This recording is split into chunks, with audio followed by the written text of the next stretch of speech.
Tuhan, dalam melangkah di dalam kehidupan ini. Setiap langkah bahkan Tuhan, biar Engkau yang menuntun kami.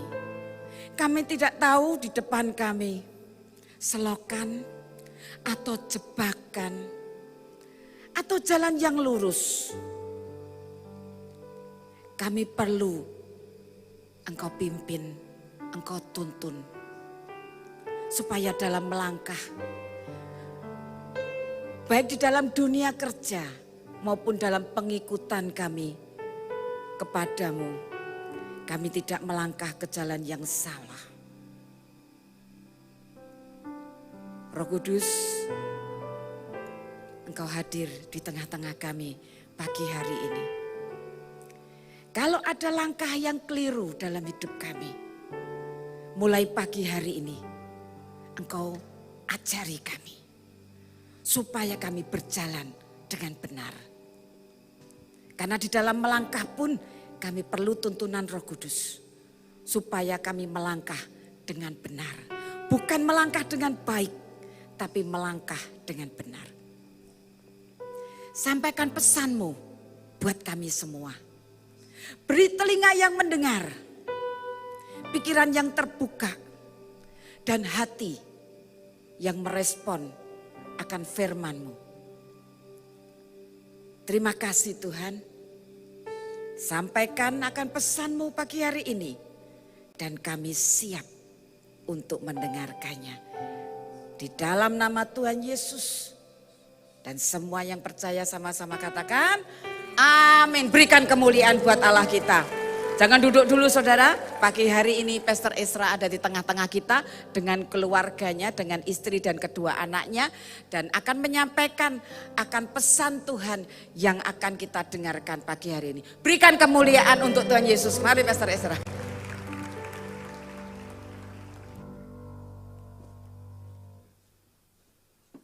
Silakan. Cek, 1, 2. Cek. Selamat pagi semuanya. Boleh kita coba sama-sama sekali lagi. Selamat pagi semuanya. Wow, senang sekali bisa berada di tempat ini dengan Anda semua. Saya tahu kita berada di tengah-tengah season yang tidak mudah, yang mungkin orang lain juga belum pernah lewati. Tapi here we are, ini kita ada di sini bersama-sama. Dan saya percaya kita punya Tuhan yang selalu menyertai kita semua dan membawa kita dari satu kemenangan kepada kemenangan yang lebih besar. Apapun yang terjadi. Yang setuju katakan amin. Yang setuju boleh katakan amin. Haleluya. Bapak Ibu saudara kasih Tuhan, gak lupa saya mengucapkan terima kasih buat kesempatan yang diberikan kepada saya. Thank you Bu Tina, thank you for the relationship, thank you for the honor, thank you for the trust. Saya bukan pertama kalinya datang ke tempat ini, obviously udah beberapa kali. Dan saya jarang-jarang banget traveling bersama dengan keluarga saya. Dulu bertahun-tahun yang lalu ketika anak-anak saya masih kecil-kecil, saya sering traveling bareng dengan mereka. Tapi sejak bertahun-tahun terakhir saya jarang banget traveling bersama dengan keluarga. Dan merupakan kehormatan buat saya untuk bisa traveling bersama dengan keluarga saya. Ada istri saya di tengah-tengah kita, Felicia, mungkin boleh berdiri saya. Ya, sini adalah istri saya, saudara. Dan ada kedua anak saya, Claudia dan Sky. Boleh berdiri, can you guys stand please? Ya, dan ini adalah dua anak saya, mereka kelas 1 SMA dan kelas 2 SMP. Dan saya bersyukur banget mereka adalah orang yang juga suka melayani di gereja, terlibat banget. Dan istri saya adalah orang yang juga terlibat dalam bisnis keluarganya dan juga sangat in charge dalam pelayanan. Dalam pelayanan anak-anak dan juga terlibat untuk berbicara di gereja-gereja kita. Saya bersyukur sekali pada kesempatan ini, tanpa panjang lebar, ayo kita lihat firman Tuhan sama-sama. Saya perlu warning saudara terlebih dahulu, khotbah yang akan saya sampaikan bukanlah khotbah yang mudah. Oke? Khotbah yang akan saya sampaikan bukanlah tipikal khotbah yang saya akan berkata, kemenangan pasti terjadi, mujizat pasti terjadi, pengharapan pasti terjadi. Nah, tapi khotbah yang akan saya sampaikan, saya menyampaikan khotbah ini karena saya tahu kita udah kenal satu sama lain dengan gereja ini. Dan khotbah yang akan saya sampaikan ini adalah khotbah yang memberikan perubahan paradigma. Dan khotbah ini adalah khotbah yang membukakan pikiran jemaat kita waktu itu ketika kita ngalamin pergumulan berat, ketika kita mau membuat perubahan dan kemudian kita takut terhadap perubahan. Tapi khotbah yang model seperti ini justru khotbah yang istilahnya jadi protein buat kita untuk kita bisa melangkah lebih jauh. Nah, doa saya hari ini adalah semua saudara boleh memperhatikan baik-baik, pasang seatbelt saudara.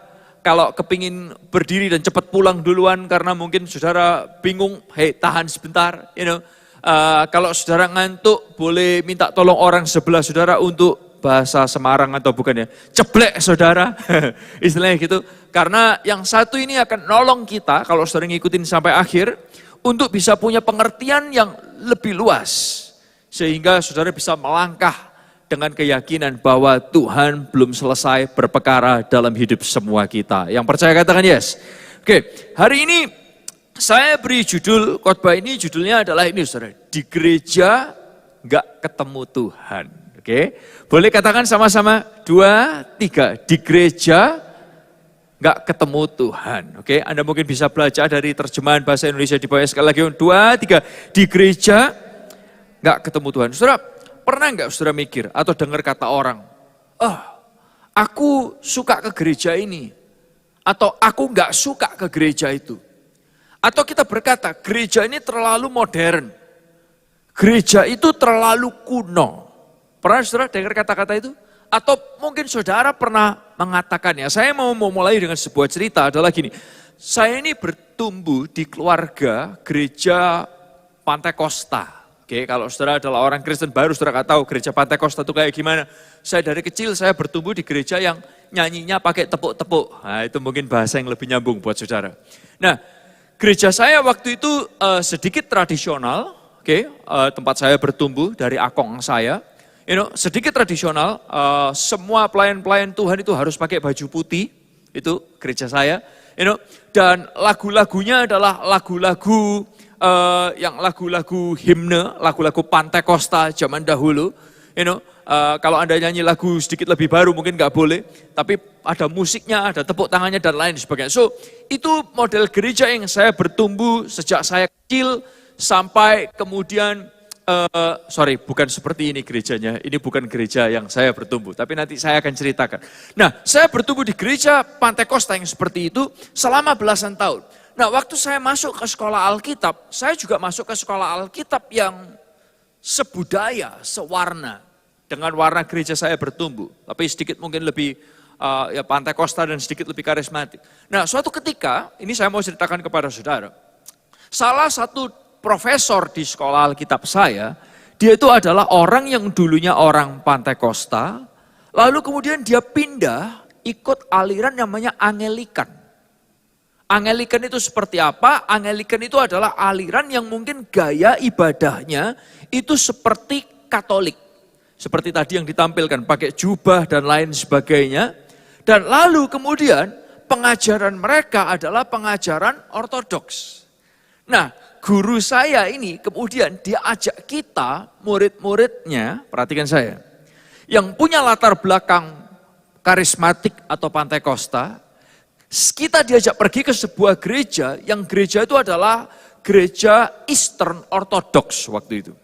Nah, waktu saya masuk ke gereja ini, saya nggak tahu gereja ini apa. Jadi kalau saya bayangkan gereja mungkin seperti Anda bayangkan gereja itu nyanyi, tepuk tangan, mari kita berdiri, seperti tadi jalan serta Yesus, kita tersenyum, kita ketawa, kita nyanyi. Di gereja ini beda, saudara. Gerejanya itu gelap, nggak ada orang yang ngomong. Lalu kemudian tahu-tahu kita masuk ke sebuah tempat ibadah yang gelap, banyak lilin-lilinnya di situ. Lalu kemudian pendetanya itu pakai jubah panjang, warnanya hitam. Lalu kemudian waktu kita ibadah, itu ibadahnya semua tertulis. Tidak ada nyanyinya, tapi adanya kata-kata saut-sautan. Semua berdiri dekat situ. Pendetanya keluar dari belakang, di depan itu ada skatnya besar sekali. Nah, Bapak Ibu Saudara Tuhan, wow, saya pikir saya nggak pernah ke gereja seperti ini. Lalu kemudian pendeta itu menyampaikan renungan bla bla bla, selesai. Kita keluar.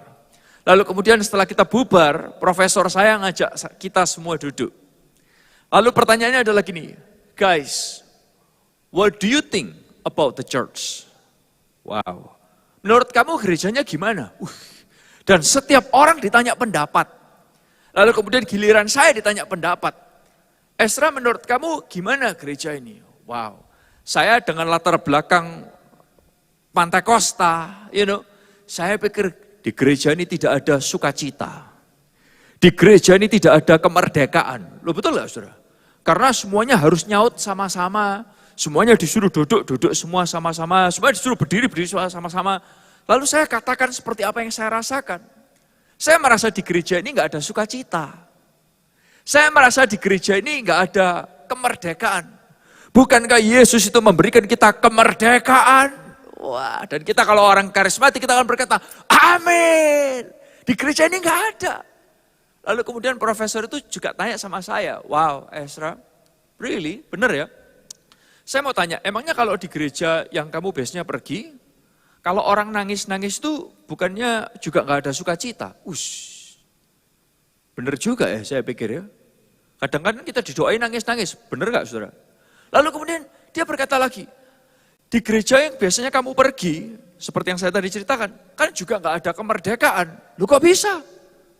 Ketika WL-nya, pemimpin pujian berkata, mari kita bangkit berdiri. Kita semua juga berdiri kan? Masuk akal ya. Kalau WL-nya disuruh kamu duduk, silahkan duduk kembali. Semua duduk juga kan? Dan gak ada kan, waktu semua disuruh duduk, tahu-tahu ada yang berdiri lompat-lompat sendiri. Aneh gak? Ya bener sih, aneh banget. Wow. Dan ketika profesor saya ini berkata seperti itu challenge pikiran saya, saudara. Wow. Dan saya pikir gereja yang aneh ini tadi, ternyata yang saya pikir rasanya aneh dan gak masuk akal, ternyata hey, somehow Tuhan tuh juga bisa bekerja lewat gereja ini. Nah tahukah saudara, seringkali gini Bapak Ibu saudara, yang dikasih Tuhan. Kenapa saya ceritakan ini? Karena gini, sesuatu yang tidak cocok dengan pengertian kebiasaan kita, seringkali udah kita tolak terlebih dahulu.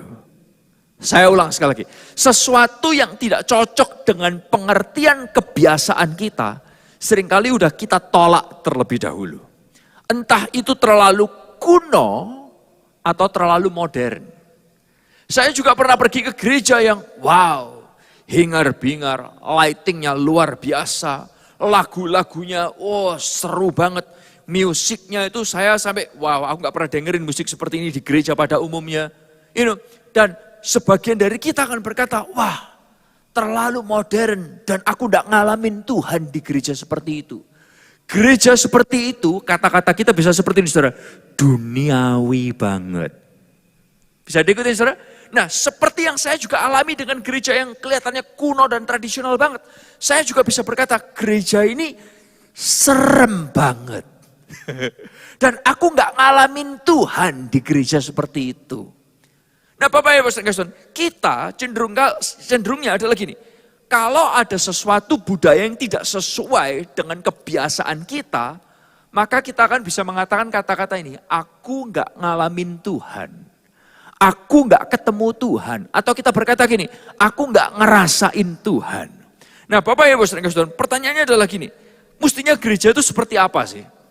Ibadah itu mestinya seperti apa?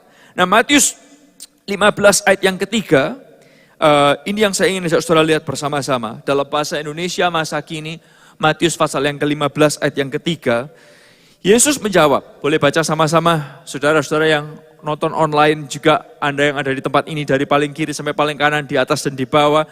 Boleh kita baca sama-sama yuk dengan suara yang keras, 2, 3. Yesus menjawab, dan mengapa kalian juga melanggar perintah Allah hanya karena mau mengikuti apa saudara? Adat istiadat nenek moyangmu. Tuhan tuh cerita gini loh, seringkali kita hanya peduli terhadap adat istiadat dalam ibadah. Kita seringkali hanya peduli terhadap kebiasaan kita lebih daripada apa yang Tuhan mau kita kerjakan. Dalam terjemahan bahasa Inggrisnya, CEV dikatakan, why do you disobey God and follow your own teaching? Kenapa kamu tuh melanggar Tuhan dan ngikutin ajaranmu sendiri. Wow, ngikutin ajaranmu sendiri. Nah Bapak Ibu Saudara, oleh karena itu gini, jangan izinkan ketidakmengertian kita menjadi sebuah penolakan. Jangan izinkan boleh klik next di situ. Jangan izinkan ketidakmengertian kita menjadi sebuah penolakan. Boleh katakan sama-sama 2, 3. Jangan izinkan ketidakmengertian kita menjadi sebuah apa saudara? Penolakan. Karena seringkali gini, kita nggak tahu kenapa ini terjadi. Tapi kita tolak terlebih dahulu. Nah, hari ini kita akan lihat sama-sama. Saya nggak tahu. Buat saudara gimana? Saya kenal Ibu Tina beberapa tahun. Saya dengar soal gereja ini bertahun-tahun. Sebagian orang akan berkata, mungkin buat sebagian saudara gereja ini terlalu modern. Mungkin buat sebagian saudara gereja ini terlalu tradisional. Tapi saya kepingin ngajak saudara lihat bersama-sama, bagaimana sih seharusnya menyembah Tuhan itu? Bagaimana sih sebuah ibadah itu dijalankan? Nah, seringkali saya kepingin ngajak saudara lihat bahwa gini, cara berpikir kita itu terkotakkan oleh sebuah cara. Kalau seperti tadi saya katakan, saya bertumbuh di gereja yang Pantekostal lama, dan saya pikir itu adalah satu-satunya cara menyembah Tuhan. Begitu ada cara yang berbeda, mungkin lebih tradisional atau lebih modern, saya secara pribadi bisa menolak itu karena saya nggak ngerti. Dan bukankah itu sesuatu yang sangat bahaya sekali. Dan ini yang terjadi, boleh perhatikan saya sejenak. Banyak orang Kristen itu menyembah penyembahannya lebih daripada menyembah Tuhannya. Kita lebih menyembah liturginya daripada menyembah Tuhannya. Kita lebih menyembah cara tatanan ibadahnya lebih daripada menyembah Tuhannya. Oleh karena itu Tuhan ngomong, kenapa kamu tuh gak taat sama aku, tapi kamu ngikutin ajaranmu sendiri. Bisa diikutin saudara? Dan ini sesuatu yang bahaya banget. Ini yang membuat gereja gak bisa ngalamin perubahan. Why? Karena kita mengikuti ajaran kita sendiri. Kita bisa bahkan mengikuti adat istiadat, kebiasaan, tanpa kita ngikutin Tuhan. Padahal gini saudara, dengarkan saya. Kebiasaan kita yang kita pikir rohani sekalipun, itu belum tentu rohani. Saya mau ajak saudara lihat bersama-sama ya. Sekali lagi saya ingin katakan kepada saudara bahwa khotbah ini akan challenge pikiran saudara. Saya berharap ini jadi menolong, memberikan groundbreaking buat jemaat dan para leader di tempat ini. Untuk terus boleh berpikir, Tuhan mau kerjain apa lewat gerejaku ke depan. Yang setuju katakan amin. Yang setuju katakan amin. Bapak Ibu sering saudara, nah tahukah saudara, zaman dulu, zaman perjanjian baru, yang namanya gereja itu tidak pernah menunjukkan kepada sebuah gedung. Kalau kita ngomong ke gereja yuk, artinya apa? Ke gedung gereja. Yang setuju katakan yes. Tapi tahukah saudara, kata-kata pergi ke gereja itu muncul bukan di perjanjian baru. Kata-kata pergi ke gereja muncul itu tahun 190. Disebutkan oleh Clement of Alexandria. Kata-kata itu muncul pertama kali, pergi ke gereja. Boleh katakan sama-sama yuk, dari ujung kanan sampai kiri, atas sampai bawah, 2, 3, pergi. Lebih keras lagi 2 kali lipat dong, 2, 3, pergi. Pergi ke gereja itu gak pernah muncul di perjanjian baru. Munculnya tahun 190. Nah sedangkan di perjanjian baru kata-kata gereja itu muncul 114 kali. Dan tidak menunjukkan kepada tempat.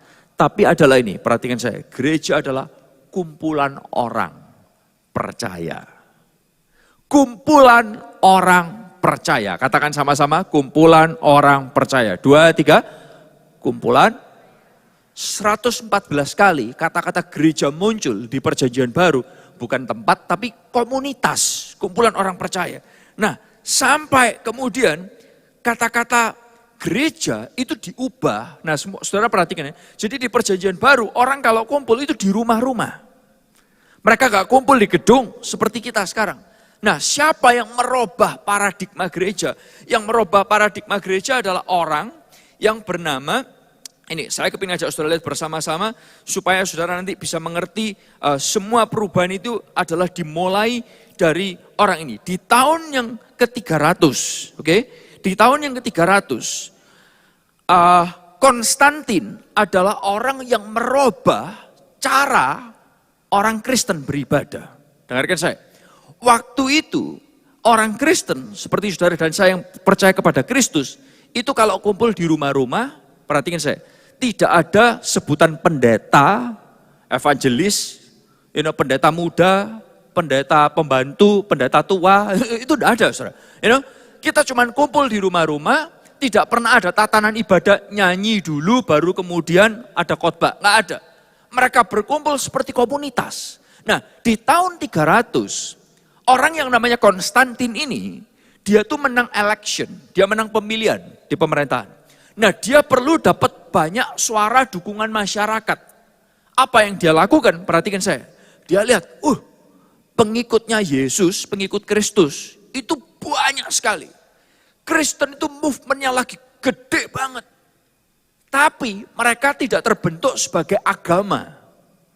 Tempat ibadah, orang Semarang bilang orang duwe. Oke, liturginya juga ora ono, lalu kemudian pemimpin agamanya juga enggak ada. Nah, lalu kemudian Konstantin di tahun 300-an ini, dia mulai menata, oke? Dia berkata, ini loh, tempat ibadahnya orang Kristen itu adalah namanya sekarang gereja.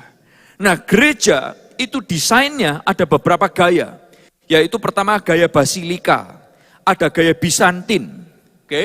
Boleh sambil dibantu, oke? Bentuk gereja basilika modelnya seperti ini, gereja itu besar, domnya gayanya dibuat ada sinar matahari, matahari menerangi panggung seolah-olah Tuhan bicara kepada orang-orang yang hanya di panggung.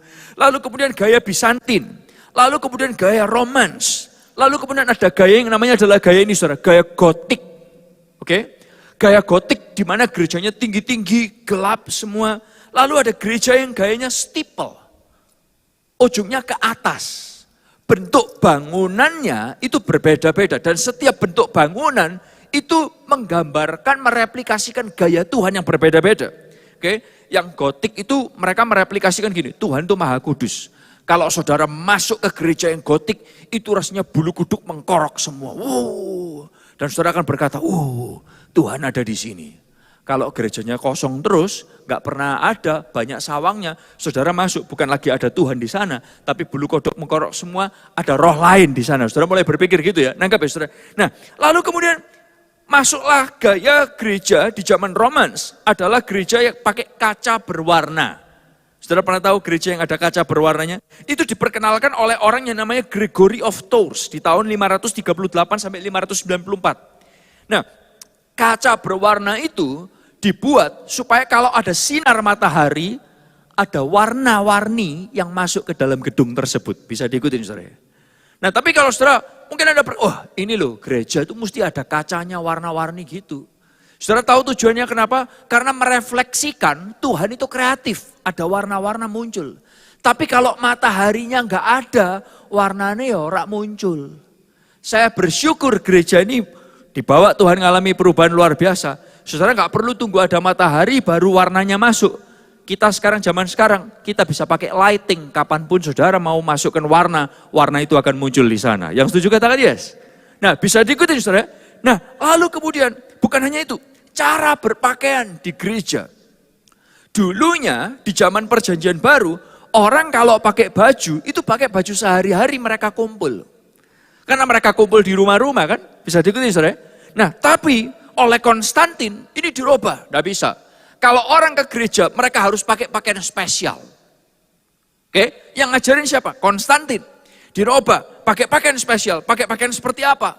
Pakai pakaian seperti pakaiannya pemerintahan di zaman itu. Oke, pemerintahan Roma. Nah lalu kemudian Clement of Alexandria yang ngajarin, pelayan Tuhan, Clement of Alexandria yang ngajarin, harus pakai baju putih. Menunjukkan simple dan kekudusan. Bukankah warna putih itu adalah warna kudus, betul saudara ya? Nah, zaman akong saya, semua pelayan harus pakai putih. Begitu saya bawa perubahan, pelayan-pelayan harus pakai hitam. Didebat langsung saudara. Esra kenapa pelayan Tuhan harus pakai baju hitam? harus pakai putih. Putih itu kudus. Saya berkata, sorry Akong, betul, putih itu kudus. Tapi pocong juga warnanya guyu semua ya akhirnya. Betul lah. Pocong juga warnanya putih dan I don't think pocong itu kudus. Yang setuju katakan yes. Bisa diikuti. Nah, waktu zaman Clement of Alexandria semua pelayan harus pakai baju warna putih. Tapi di abad kelima mulai diganti. Semua pelayan-pelayan di gereja harus pakai baju warna ungu. Ungu melambangkan warna kerajaan. Yesus adalah raja. Tapi kemudian zaman reformasi, warna pelayan-pelayan Tuhan itu berubah, semua harus pakai hitam. Dan saudara perlu tahu, hitam bukan warnanya iblis yang saya pakai sekarang. Tapi hitam juga termasuk warna di tabernakel. Di tabernakel ada warna putih, ada warna merah, ada warna biru, ada warna ungu, lalu kemudian ada kulit lumba-lumba yang warnanya adalah abu-abu gelap mengarah kepada hitam. Yang menunjukkan Yesus putih adalah tidak bercela, Yesus merah, Yesus adalah darah yang dikorbankan, biru, Yesus adalah anak Allah yang maha tinggi, ungu, Yesus adalah raja, dan hitam, Yesus adalah manusia. Bisa diikutin saudara? Jadi kita sekarang kalau bicara soal pelayan Tuhan harus pakai warna apa, mestinya warna apa, terserah mau didesain pakai warna apa. Karena kita tidak menyembah warnanya, tapi kita menyembah Tuhannya. Jangan sampai hanya karena warna, lalu kemudian kita justru tidak mengikuti Tuhan. Itu ayatnya di awal dikatakan, kenapa kamu tidak mentaati aku, kamu disobeyed me, hanya karena kamu mengikuti pengertianmu sendiri. Bapak Ibu Saudara Kasih. Nah, jadi di perjanjian baru, warna itu bukan suatu keharusan. Di perjanjian baru orang pakai warna apapun. Lagi saudara, kalau Anda bilang, gereja mesti ada nyanyinya. Itu rohani, kalau gerejanya tidak pakai nyanyi, itu tidak rohani. Loh saudara, dengarkan saya, siapa yang ngajarin di gereja harus nyanyi dulu? Baru kemudian khotbah, ada yang ngajarin. Di perjanjian baru nggak pernah kayak gitu. Yang bikin gereja ada nyanyinya, pertama adalah sekali lagi siapa? Konstantin. Karena semua yang Konstantin lihat, Konstantin niru supaya Kristen ngikutin liturgi agama penyembahan berhala Yudaisme waktu itu. Dan agama-agama yang lain. Jadi Kristen ini dibikinin tatanan. Seperti agama lain, seperti agama kafir istilahnya saudara. Nanggap ya. Jadi apa yang saudara pikir, ini rohani nih. Ternyata itu enggak. Dari liturgi lain. Bapak Ibu Saudara, zaman dulu di perjanjian baru, enggak ada. Mau ibadah ada paduan suara, enggak ada. Konstantin bikin ada paduan suaranya. Dan kemudian kekristenan sejak itu jadi lebih perhatikan saya. Jadi lebih profesional, lebih dramatis, dan lebih seremonial. Dan kalau kita nggak berhati-hati, kita bisa berkata, mestinya kan, kalau nggak ada ini kan nggak rohani. No, wait a second. Apa yang Anda sering lihat ternyata juga dibawa dari penyembahan Yudaisme. Bukan dari perjanjian baru. Bisa diikutin sampai sini saudara. Saya berharap saudara bisa ngikutin ya. Nah lalu kemudian bukan hanya itu. Logo salib. Logonya orang Kristen itu logonya apa? Salib. Betul saudara ya. Wow, saya punya waktu cuma tinggal hampir 4 menit gak sampai. Kalau saya boleh tambah sedikit, is that okay Bu Tina? Karena saya berharap ini boleh jadi protein injection buat Anda semua. Logo salib. Saudara pernah bilang gak? Atau pernah denger gak? Gak apa-apa, kalau pernah salah it's fine. Saya juga pernah salah kok. Kalau ke gereja gak ada logo salibnya, gereja itu rodok bahaya. Gereja kok orang ono salibe? Orang Semarang kalau ngomongin gitu, gereja orang ono salibe piye toh? Pertanyaan saya gini, yang mengharuskan gereja ada salibnya siapa saudara? Salib tidak pernah dipakai sebagai logo pengikut Yesus di zaman perjanjian baru. Yang menetapkan salib sebagai logo orang Kristen itu adalah sekali lagi Konstantin. Karena orang Kristen gak punya logo. Nah lalu dibuatlah logo salib. Nah salib sing endi? Istilahnya gitu, salib yang mana? Karena di zaman itu awal-awal adalah Katolik. Salib yang ada Yesusnya atau salib yang kosong gak pakai orang yang digantung. Nah, di zaman kita sekarang, kalau orang Kristen pakai salib yang nggak ada orangnya. Kenapa? Katanya karena Yesusnya sudah bangkit. Tapi kalau Katolik, salib yang ada orangnya, tapi juga harus hati-hati. Orangnya siapa? Kalau nggak ada tulisan Indrinya, berarti bukan Yesus tapi penjahat yang di situ. Nah, lah bingung saudara, betul ya? Bisa diikutin ya? Tapi seringkali kita ini lebih menyembah logo daripada menyembah Tuhan. Kita menyembah liturgi lebih daripada menyembah Tuhan.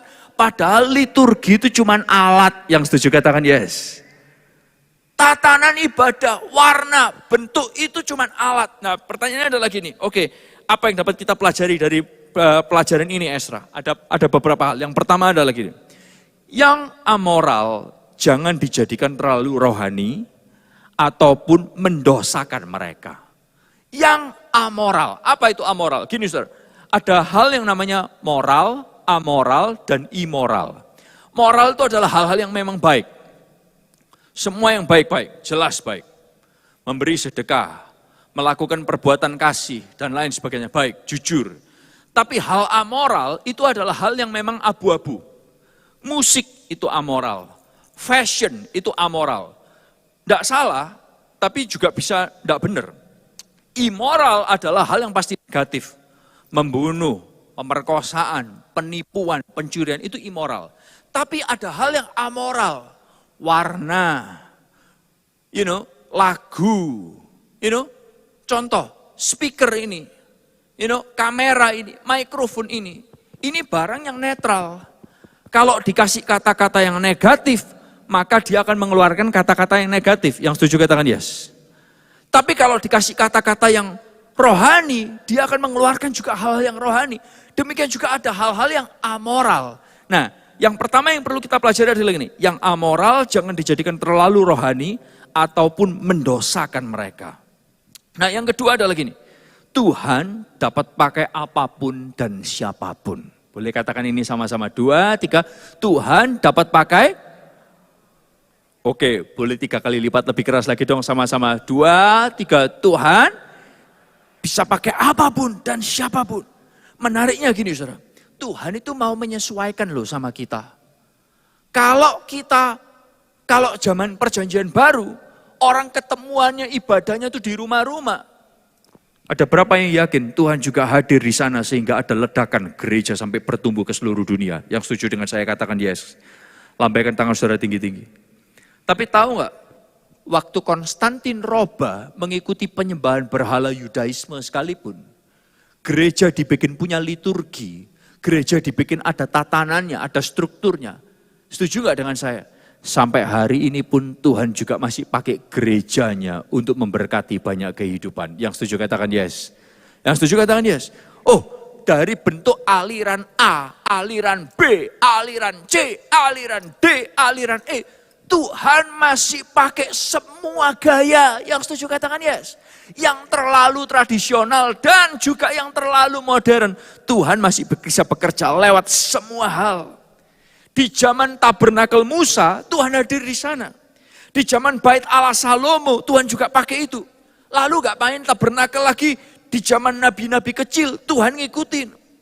Gak pakai nabi-nabi kecil, dia kirim Yesus datang ke dunia, dia juga kerja lewat hal itu. Dia naik ke sorga, kemudian gereja mula-mula. Perubahan zaman ini, model gereja ini dan itu dan lain sebagainya. Salib gak pernah jadi logo.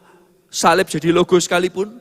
Saya banyak mendengarkan kesaksian. Sebagian orang, waktu ada setan di rumahnya, dia angkat salib dalam nama Yesus. Setannya pun pergi karena Yesus juga mau bekerja pakai apapun dan siapapun. Yang setuju katakan yes.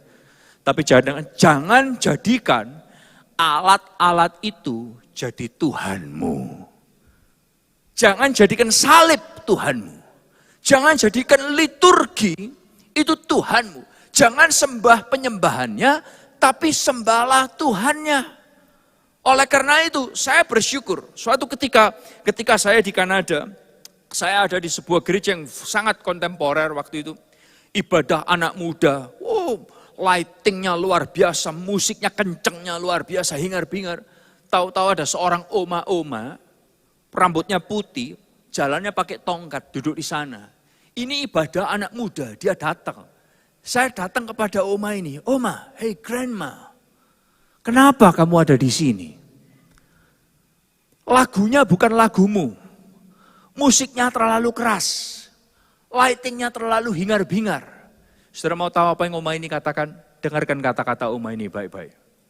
Dia berkata seperti ini, hey, you know what? Mungkin aku gak suka musiknya, mungkin aku gak suka lagunya, mungkin aku gak suka ibadahnya. Tapi satu hal yang aku suka melihat generasi-generasi yang muda, yang jauh di bawahku, kita menyembah Tuhan yang sama. Boleh kasih tepuk tangan yang luar biasa buat Tuhan kita. Oh ya. Saya ingat sekali kalau saya boleh ceritakan Bapak Ibu Saudara yang kasih Tuhan. Saya dulu suka diajak untuk melayani karena penjongkraan ilahi. Saudara tahu penjongkraan ilahi itu apa? Tidak mau melayani di situ tapi dipaksa melayani. You know? Di Surabaya itu ada sebuah persekutuan namanya persekutuannya Oma Erna. Oke, Tante Erna. Nah, waktu itu yang diundang khotbah di sana semua orang top. Termasuk almarhum pendeta saudara. Nah kalau mau khotbah, sebelum khotbah diumumkan siapa yang bakal khotbah minggu berikutnya. Saya waktu itu, saya masih usia 23, anak saya Claudia masih di dalam kandungan. Bapak Ibu Saudara, saya masih baru pulang. Wah, Bapak Ibu Saudara, saya nervous sekali. Nah di tempat Oma Erna ini kalau ibadah itu tradisional gayanya ya, istilahnya itu. Dia pakai keyboard, orang nyanyi, tapi begitu banyak orang diberkati. Nah lalu kemudian Sound of Praise kita mulai bikin. Album pertama, album kedua, saya lupa album ketiga atau keempat waktu itu. Lalu kemudian saya undang Oma ini, gak pernah diundang ya. Diundang aja, saya udah asal aja. Pokoknya semua leader-leader yang kita kenal kita undang. Nah lalu kemudian setelah itu dia balik. Ketemu sama saya, dia bilang gini, Esra, Oma itu kurang sedikit pulang. Loh kenapa Oma? Oma bingung lihat acara gerejamu itu. Lightingnya luar biasa kayak diskotik. Asapnya apa itu? Dalam hati saya gak sadar di ruang Maha Kudus ada asap kemuliaan Tuhan. Loh, betul kan? Sekarang kok Oma lihat asap kok gak tahan. Dia bilang itu orang-orang perempuan pakai celana panjang. Pakai sabuk gede kayak cowok. Gak cocok. Rambutnya waduh kayak seperti rambutmu. Seperti rambut kuda. Sampingnya hilang cuman tinggal tengahnya doang. Bapak Ibu Saudara di waktu itu Bapak Ibu Saudara. Warna-warni, apa-apaan ini. Tapi ini yang dia katakan. Tapi waktu kalian berdoa menyembah Tuhan, Oma bisa merasakan, wow, mereka menyembah Tuhan yang sama. Aku gak bisa jangkau orang-orang yang mereka jangkau, tapi mereka dipakai Tuhan secara luar biasa. Bapak Ibu, boleh kasih tepuk tangan yang luar biasa buat Tuhan kita. Bapak Ibu Saudara, dan Oma ini berkata kepada jemaatnya, begitu mau ada konser SOP lagi, dia malah bilang, Esra, kamu sebelum khotbah umumkan ya, awas kamu gak ngumumkan. Oh ya Oma, saya umumkan. Saya mau khotbah, dia yang berdiri di belakang saya, pegang banner baliho saya. Dia bilang, saya disuruh ngomong, dia yang berdiri. Saya ngomong belum selesai, dia ambil mikrofonnya, dia yang promosikan. Karena saya nggak jago promosi, dia lebih jago promosikan. Ajak jemaatnya untuk menyembah Tuhan sama-sama. Bapak Ibu Saudara, gaya penyembahan kita bisa berbeda. Tapi Tuhan yang kita sembah adalah Tuhan yang sama. Bapak Ibu Saudara, tapi ini jangan sembah penyembahannya. Sembahlah Tuhannya. Yang setuju katakan yes. Justru kadang kita harus merubah gaya penyembahan kita supaya kita bisa menjangkau lebih banyak orang lagi. Nah Bapak Ibu Saudara Tuhan, oleh karena itu ini, Kisah 17 ayat 24. Oke, ini adalah ayat yang terakhir yang akan kita perhatikan. Allah yang menciptakan bumi dengan semua yang ada di dalamnya adalah Allah, adalah Tuhan yang menguasai langit dan bumi. Kemudian kata-kata ini, ia tidak tinggal di dalam rumah ibadah yang dibuat oleh manusia. Ia tidak tinggal, dalam arti gini, dia tidak, dalam bahasa aslinya, katoikeo, tidak house permanently. Tuhan tidak tinggal dalam sebuah bentuk lagu atau sebuah bentuk musik. Begitu lagunya diganti, Tuhan gak ada lagi. No. Begitu diganti gaya musiknya yang dari ca-ca-ca, jadi yang rock and roll. Seolah-olah Tuhan gak ada di musik rock and roll. No. Tuhan tidak tinggal permanently dalam sebuah bentuk. Yang setuju katakan yes. Ketika dari bentuk rock and roll kepada bentuk EDM, Tuhan tidak tinggal dalam sebuah bentuk, no. Tuhan bisa pakai apapun dan Tuhan bisa pakai siapapun. Yang percaya katakan yes.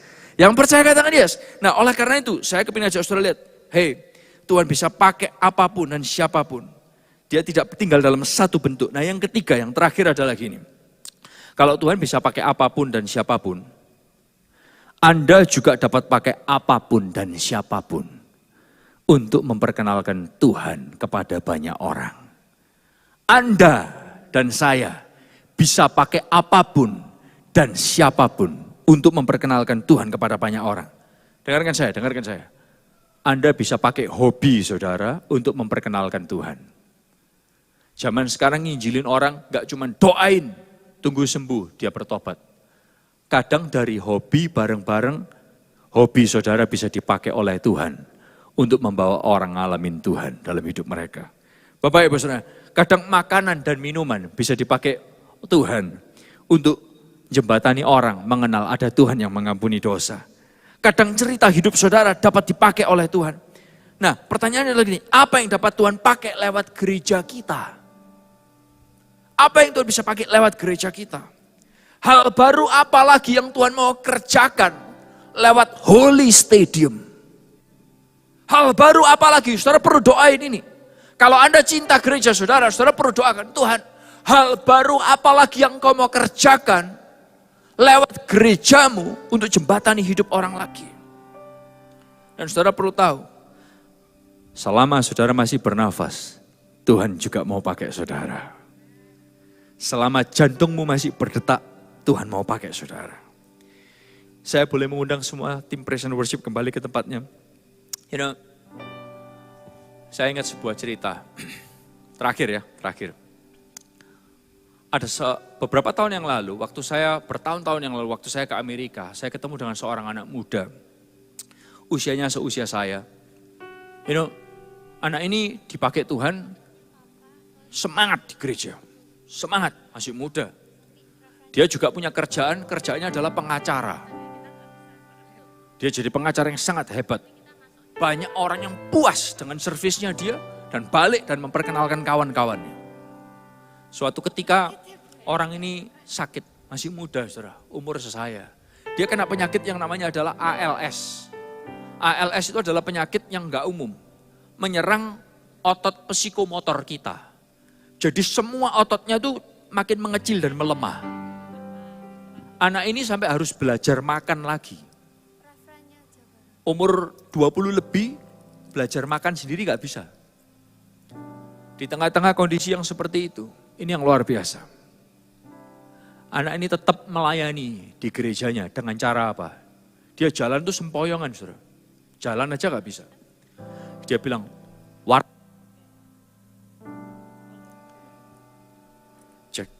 warta gereja, aku yang tetap bikin. Makan aja gak bisa, bagaimana mau bikin warta gereja? Dia ngetik warta gereja, bukan pakai 10 jari, pakai 11 jari. Alias jarinya cuman gini, 11, 1x1, 11. Tapi dia bikin warta gereja setiap minggu. Saya tanyakan kabarnya dia bagaimana setelah beberapa tahun. Bertahun-tahun saya gak ketemu dia, kabarnya. Sampai hari ini, dengan kondisi sakit ALS, dia sudah menyelesaikan 3 buku, dia nulis. Dia menikah, dia punya anak. Dan Bapak Ibu sering kasih Tuhan, saya kagum. Saya pikir, wow. Dan dia menyelesaikan S3, Doctoral of Ministry.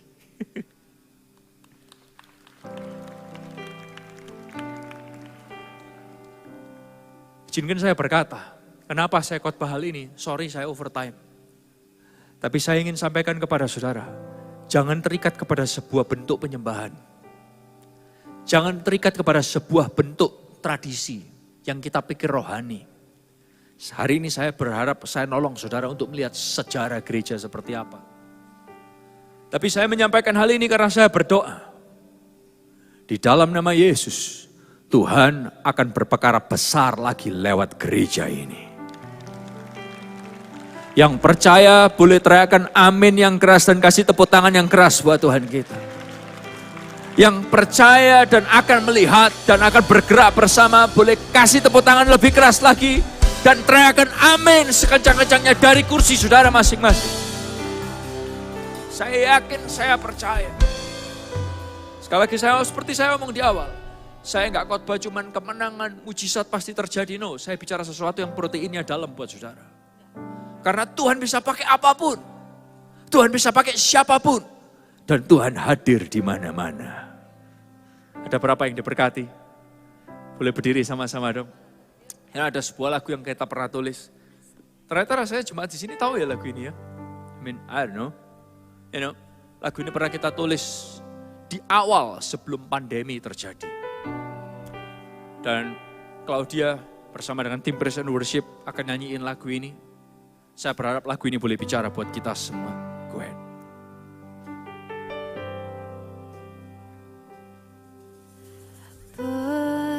Penasehat di hidupku,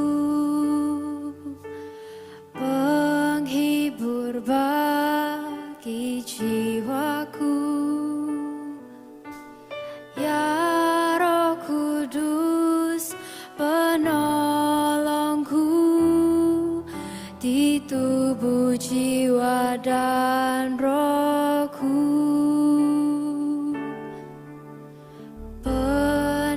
Penasehat di hidupku,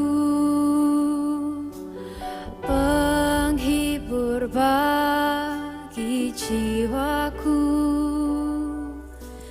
ya Roh Kudus penolongku di tubuh, jiwa dan rohku.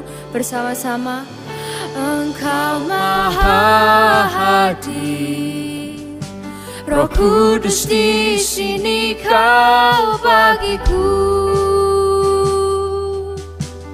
Pimpin hidupku dan jalanku,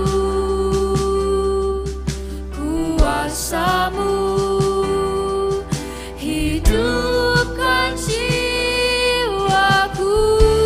Engkau Maha Hadir, Engkau Maha Hadir, Roh Kudus di sini Kau bagiku. Naungi hidupku dan jalanku, kuasa-Mu terjadi bagiku. Bersama-sama. Penasehat di hidupku, Penghibur bagi kita, penghibur bagi jiwaku, ya Roh Kudus, ya Roh Kudus penolongku di tubuh, jiwa dan rohku. Engkau Maha Hadir, Engkau Maha Hadir, Roh Kudus di sini Kau bagiku. pimpin hidup kami Tuhan, Pimpin hidupku dan jalanku, kuasa-Mu kuasa-Mu hidupkan jiwaku. Engkau Maha Hadir, Roh Kudus di sini Kau bagiku. Naungi hidup kami, Naungi hidupku dan jalanku, kuasa-Mu terjadi bagiku. Saudara, percayakah saudara bahwa Tuhan Maha Hadir? Percayakah saudara bahwa Tuhan itu Maha Hadir? Saya percaya bahwa Tuhan Maha Hadir. Dia hadir dalam bentuk apapun. Dia berhadir dalam season apapun. Dan saya percaya Roh Kudus terus bergerak di gereja ini. Dan akan bergerak lewat gereja ini lebih dahsyat dan lebih dahsyat lagi. Lebih besar dan lebih besar lagi. Karena apa? Dia Maha Hadir. Dia nggak hanya hadir dalam sebuah bentuk, dia nggak hanya tinggal secara permanen dalam sebuah liturgi, tapi dia mau evolve. Perubahan apapun yang akan terjadi di gereja ini, Tuhan tetap hadir dan dia akan bermanifestasi secara luar biasa. Kita doa sama-sama. Thank you for your word. Terima kasih buat firman-Mu Tuhan. Mencelikkan mata kami bahwa Engkau bisa pakai apapun. Engkau punya cara yang luar biasa. Meskipun cara itu diubah oleh manusia, Engkau pun hadir di sana. Dan kami berdoa, kalau Engkau bisa pakai apapun dan Engkau bisa pakai siapapun, hamba-Mu berdoa hari ini. Kalau Tuhan izinkan kami melewati COVID, kalau kami masih bernafas, jantung kami masih berdetak, berarti Tuhan belum selesai berperkara lewat hidup kami. Pakai hidup kami, Engkau hadir lewat hidup kami. Engkau hadir lewat bentuk apapun yang Kau mau kerjakan. Dan kami percaya lewat hidup kami, neraka lebih kosong dan sorga akan lebih penuh. Neraka lebih kosong lagi dan sorga akan lebih penuh. Karena Tuhan pakai banyak hidup jemaat-Mu untuk memindahkan orang. Ngelihat ada Yesus yang ngampuni dosa. Sehingga mereka berpindah dari neraka kepada sorga. Di dalam nama Tuhan Yesus, semua yang percaya dan diberkati bersama berkata, boleh kasih tepuk tangan yang luar biasa buat Tuhan kita. God bless you everyone.